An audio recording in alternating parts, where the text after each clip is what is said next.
The rain had been falling all night, turning the streets of Chicago into rivers of reflected neon.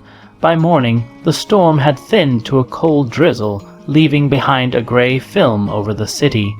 Detective Claire Donovan stood at the edge of the alley, coffee in one hand, latex gloves on the other, staring at the body sprawled near the dumpsters. It wasn't the blood that unsettled her. She had seen blood before, splattered, pooled, dried into ugly stains. No, what twisted in her stomach was the way the body was arranged, arms stretched wide, palms facing up, the eyes open, staring blankly into the bruised dawn sky, a half-smile carved into the man's face with something sharp. The victim was mid-30s, male, dressed in a cheap business suit, wallet still in his pocket, watch still on his wrist, nothing stolen, no signs of a struggle, at least not here, but the staging told a different story. This was deliberate, almost ritualistic. Another one, Officer Torres muttered beside her, pulling his jacket tighter. That makes 3 this month. Claire crouched, her eyes scanning every inch of the scene. The killer hadn't rushed. Whoever did this wanted to leave a message. But what message? She leaned closer. On the victim's chest, just above the heart, something had been written in what looked like black marker. One single word, listen. Claire's jaw tightened. He's talking to us, she said quietly. Torres raised a brow. Talking looks more like taunting. Same thing. Claire replied, serial offenders like this, they don't just kill, they perform. The alley smelled of copper and wet trash. The coroner's van arrived, headlights slicing through the drizzle. Claire straightened, pulling the hood of her coat over her red hair, and looked toward the line of flashing patrol cars.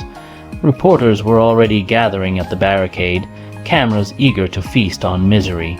She hated this part, the circus, the endless noise, but she hated even more the silence that followed once the scene cleared, when it was just her, the case file, and the voice of a killer she had yet to meet. By noon, the body had been moved, but the image lingered in her mind like a brand. She sat in the precinct conference room, photographs scattered across the table. The first victim, a young woman found in her apartment, arms stretched wide, palms up. A word carved on her stomach. See, the second, an older man in a motel, staged the same way, word carved into the wall beside him, wait. Now this third, listen. Claire drew the words together on a notepad, see. Wait, listen, it wasn't random, it was a pattern, a sequence. Instructions, but instructions for who? Her pen tapped against the pad. You're building something. She whispered to herself, you're leading us somewhere. That night, after the precinct cleared, Claire drove home in silence. The city's lights blurred against her windshield. Her apartment was small, cluttered with books and unopened mail. She kicked off her boots and set her gun on the counter, staring out at the wet streets below. She tried to sleep but couldn't, the face of the third victim, eyes open, lips curved into that grotesque smile, kept intruding, and the word, listen at 2:13 a.m. Her phone buzzed, unknown number, she answered, voice rough. Donovan, no reply, just breathing on the other end. Slow, intentional, who is this? She demanded, a pause, then a whisper, male, almost gentle, do you hear me now? The line went dead. Claire sat frozen in the dark, the phone pressed to her ear, her pulse hammering. The killer wasn't just leaving messages anymore. He had her number, and he wanted her to listen. The next morning, Claire sat in the FBI Chicago field office, nursing a coffee that had already gone cold. Her eyes were rimmed red from lack of sleep, and her fingers drummed against the case folder in front of her. The call hadn't been a prank. She knew it in her bones. Whoever was out there had chosen her. Claire Donovan, homicide detective, once celebrated for her sharp instincts, now quietly battling her own ghosts. The conference room smelled faintly of ink and dust. Across from her sat Dr. Michael Harris, a criminal psychologist the Bureau had flown in overnight. He was in his 40s, lean, with dark hair starting to gray at the temples, and a calm presence that filled the room without effort. His eyes, however, betrayed something sharper, like he was always dissecting the person in front of him, peeling away layers of thought.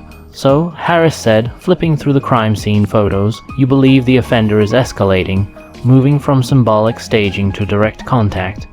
Claire leaned back in her chair, arms crossed. I don't believe it. I know it. He called me last night, knew my number, knew I'd answer. Did he identify himself? Not by name, just a question. Do you hear me now? Harris tapped the photo of the third victim with his pen. The wordless glared back at them. He's merging the personal with the symbolic. That's rare at this stage. Claire studied him for a moment. She wasn't sure she liked him yet. Too polished, too clinical. She preferred grit. People who'd seen blood on the street, not just on glossy 8x10s. You've studied guys like this before, she said. What's your read? Harris exhaled slowly, his gaze distant. He's not killing for money, not killing for convenience. These aren't crimes of passion. They're staged performances. Each victim isn't chosen randomly. They're props in his message. And now, detective, you've become part of the performance. The words sent a cold shiver down Claire's spine. After the meeting, Claire walked Harris through the evidence board in her office.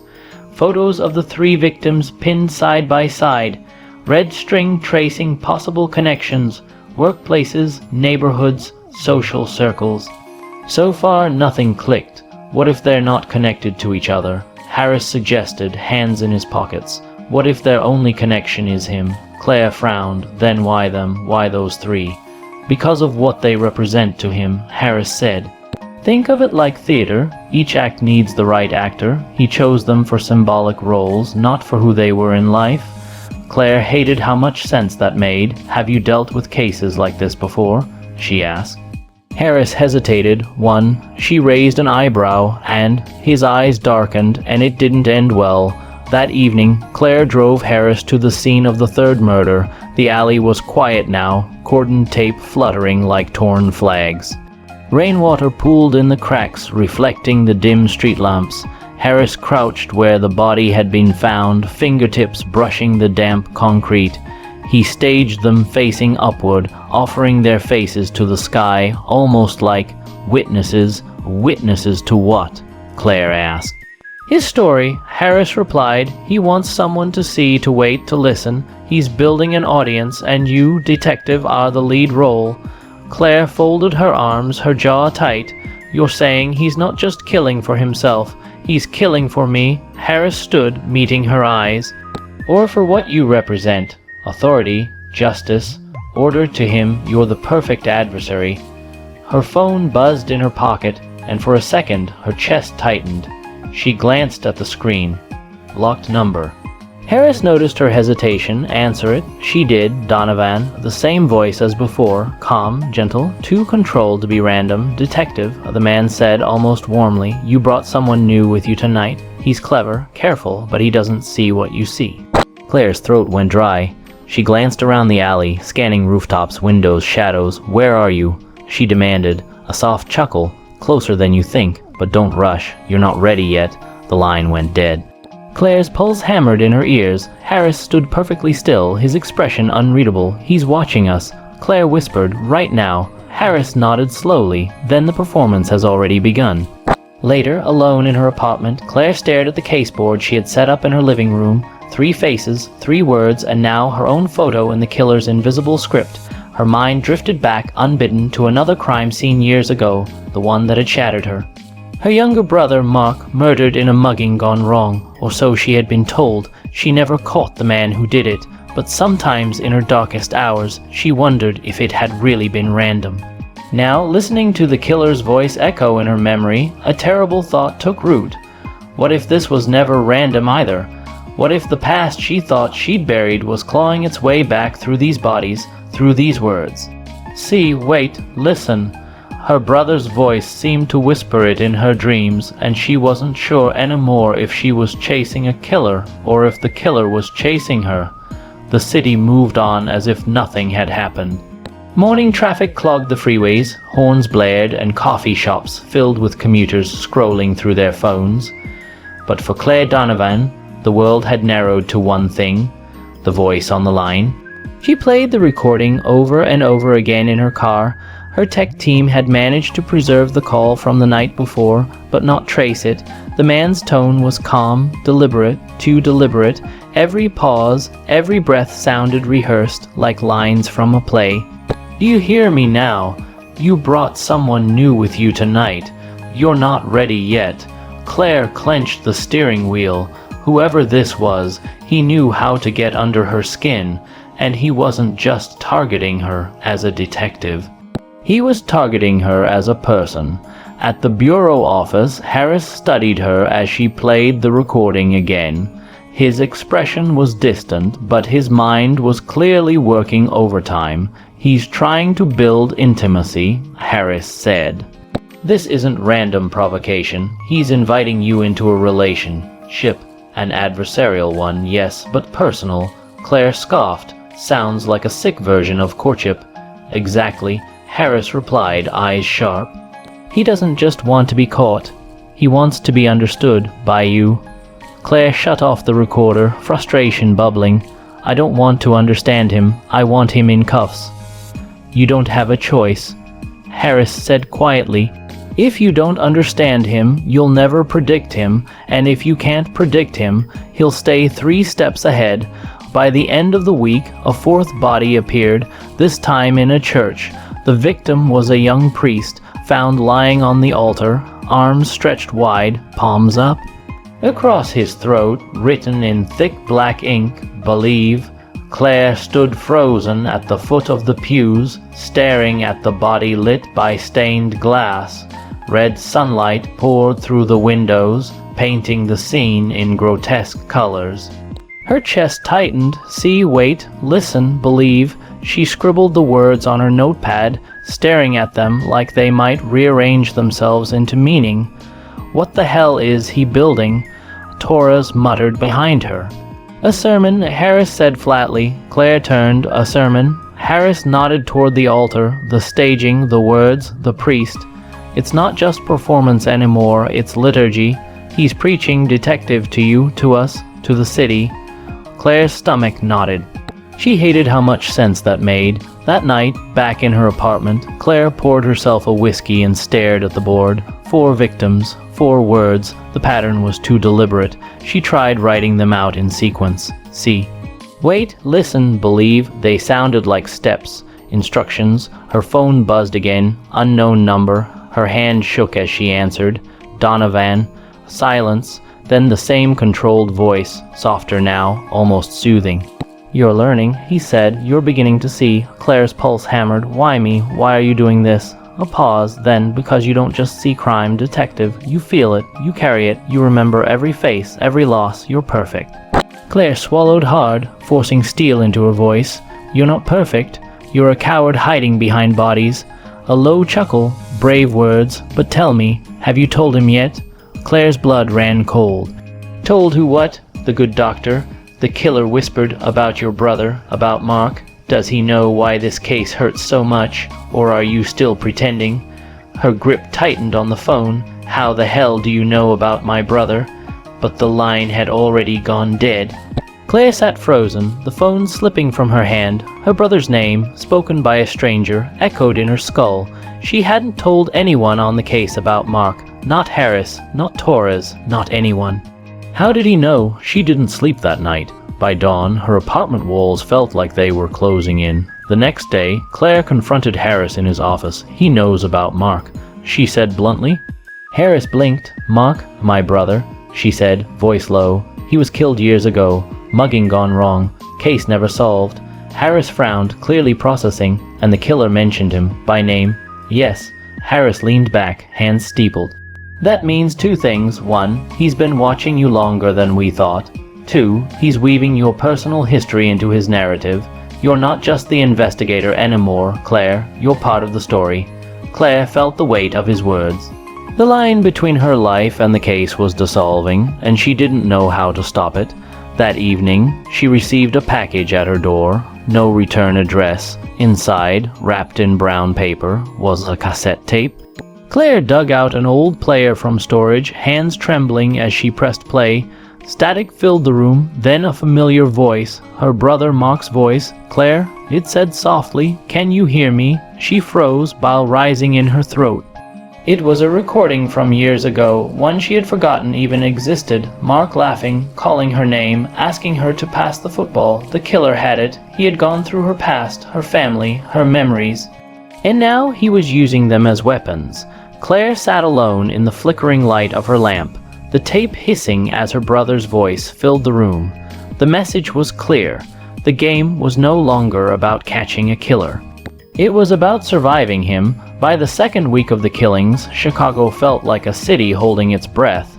The newspapers called him the preacher, the faceless man leaving corpses posed like parishioners in some twisted sermon. But to Claire, he wasn't the preacher. He was the voice in her phone, the shadow in her past, the man who somehow knew about Mark. Sleep became a luxury she could no longer afford. Every time she closed her eyes, she heard her brother's voice from that cassette tape, layered with the killer's whispers. See, wait, listen, believe, the words replayed like a chant, burrowing deep. At her desk in the Bureau's task force room, she stared at the board until her vision blurred. 4 victims, 4 words, and the taunting certainty that more were coming. Claire, she blinked, snapping back to reality. Harris stood in the doorway, a paper cup of coffee in hand. He looked as tired as she felt, though his composure hadn't cracked yet. "You need rest," he said softly. She shook her head. "Rest isn't going to stop him. You saw what he did with the tape. He's digging into my past, Harris. My brother's death wasn't just a coincidence. Don't do that." Harris interrupted gently. "Don't let him rewrite your history. That's what he wants." Claire slammed a hand against the table. "He already has." The room fell silent except for the hum of the overhead lights. Harris set the coffee down in front of her, his expression unreadable. "Then let's rewrite his." 2 days later, another package arrived. This time delivered directly to the Bureau. A plain white envelope. Inside, a single photograph. It showed Claire's apartment building, taken from across the street. Her window circled in black marker. Scrawled at the bottom, "You're not safe in the places you trust." Claire's hands shook as she held it. Harris leaned over her shoulder, studying the handwriting. "He's closing in." Harris murmured, "He wants you paranoid, wants you unstable." "Well, it's working." Claire snapped, tossing the photo onto the table. "How the hell do we fight someone who knows every move we make before we make it?" Harris hesitated. Then he said quietly, "We stop reacting. We force him to react instead." That night, the team set up surveillance around Claire's building. Hidden cameras, unmarked vans, plainclothes officers posing as neighbors. Claire hated being bait, but she knew Harris was right. They had to flip the script. For hours, nothing happened. The street lay quiet under the glow of the street lamp. Claire paced her apartment, pretending to settle in for the night while Harris and Torres watched the monitors downstairs. Then at 2:04 a.m., the phone rang, blocked number. Claire's heart raced as she answered. "Donovan." Silence. Then the voice, calm and intimate as ever.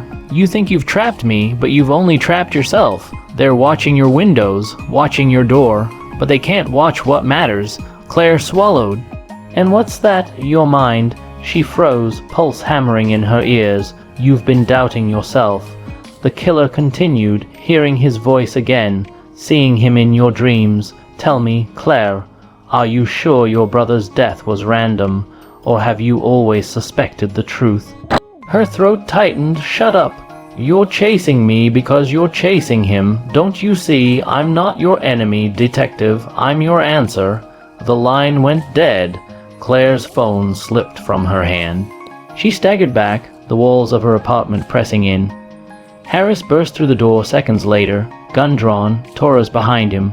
"What happened?" Harris demanded. Claire's voice cracked. He knows everything." The next morning, Claire didn't show up at the office. Harris found her sitting in her car at the cemetery, parked in front of her brother's grave. The stone was worn, the grass damp from last night's rain. She sat with her forehead resting on the steering wheel, her knuckles white. "He's breaking me," she admitted when Harris opened the door. "Piece by piece, every word, every call. It's like he's inside my head." Harris crouched beside her, his voice low but firm. "That's what he wants, to make you question your sanity, to make you believe he's omniscient, but he's not. He's just a man who bleeds, a man who can be caught."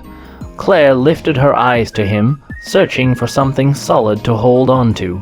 For the first time, Harris looked almost fragile himself, like he understood her in ways no one else could. "Then tell me," she whispered, "how do we catch him?" Harris's jaw tightened. "We stop letting him lead the dance. We give him something he can't resist. We make him come to us." That night, Claire sat alone again, staring at the caseboard. Her brother's smile looked back at her from an old photo she'd pinned up. She whispered the words to herself: see, wait, listen, believe. For the first time, she wondered if the next word was meant not for the victims, but for her, and she realized with a chill that sank into her bones that she was no longer sure if she was hunting the killer or if he was pulling her into becoming part of his sermon. The storm rolled in just past midnight, thunder cracking across the city like artillery fire. Sheets of rain blurred the skyline, drumming against glass and pavement. Claire Donovan sat in her car on the edge of Chicago's industrial district, hands gripping the steering wheel so hard her knuckles burned white. She wasn't here by accident. The killer had left her directions, scribbled on a note slid under her apartment door. 4 words, "Come alone, Warehouse 19. Harris had argued against it. It's a trap, he'd warned. He wants you isolated, but Claire had made her choice. She was tired of being toyed with, tired of being the audience to his twisted sermon. Tonight she would end it. She holstered her gun, checked the extra magazine, and stepped into the storm.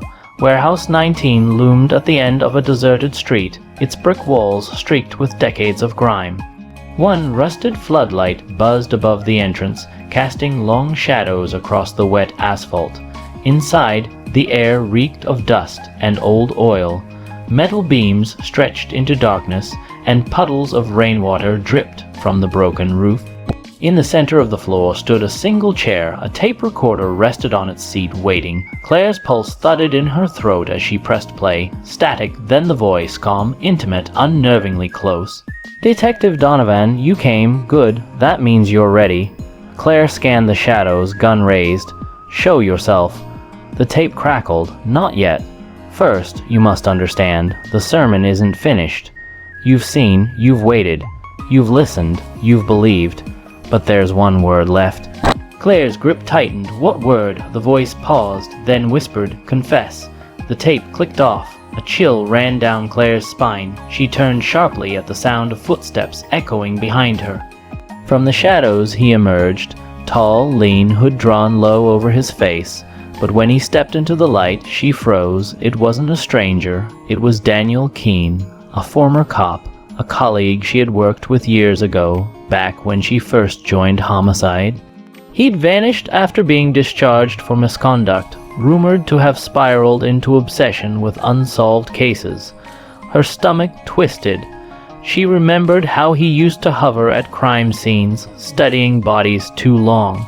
How he'd once asked her, half joking, if she believed killers and detectives were really so different. "Daniel," she whispered. He smiled faintly, his eyes bright with feverish intensity. "Finally, you see me." Claire steadied her gun. Why the victims? Why the games? Because they never listened," he said, voice trembling with passion. "The city, the system, they bury the truth, but you carry it, you feel it, just like me."